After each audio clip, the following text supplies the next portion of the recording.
আমি আপনাদেরকে এমন একটি ফলের সাথে আজ পরিচয় করিয়ে দেব, সেটি হচ্ছে বিলম্ব ফল। এই ফলটি হয়তো আপনারা অনেকে দেখেন নাই। এই যে বিলম্ব গাছের পাতাগুলো হচ্ছে কামরাঙ্গার পাতার মতো প্রায়। এই যে এরকম বিলম্ব ফল আরও ধরছে, দেখাইতেছি। এই যে বিলম্ব ফল, উপরে ডালগুলোতে আরও আছে। এই যে ফলগুলা, এই কামরাঙ্গা যেরকম ধরে ঠিক এরকমই ধরে। এটি কামরাঙ্গা প্রজাতিরই একটি ফল। ফলটি খেতে মানে আমার মনে হয় না যে পৃথিবীতে এর থেকে টক কোনো ফল আছে, বিলম্ব ফল। এই যে ফলটি দেখতেছেন, এই ফলটি এখন আমি খাওয়ার চেষ্টা করবো, দেখি কীরকম। ওকে, বিসমিল্লাহ।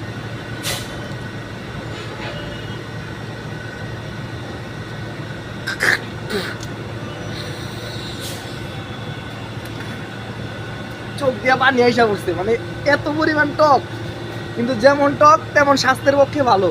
এই ফলটি খাইলে ঠিক আছে, আমার মনে হয় না যে ভিতরে কোনো জীবাণু থাকতে পারে, কারণ এত টক, মানে ভিতরে সব কিছু একদম পরিষ্কার করে ফেলাবে এই ফলটা, বিলম্ব ফল।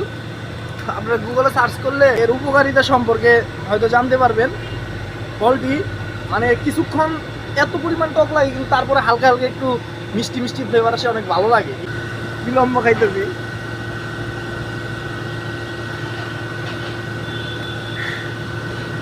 ভাই একটা খাবেন নাকি? নেন, ছোট থেকে একটা ট্রাই করেন।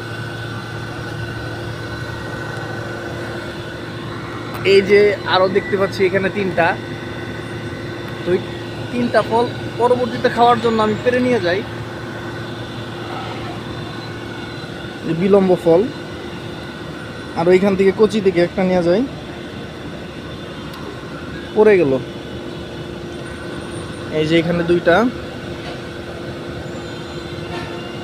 পাশ করে উঠিয়ে নিলাম।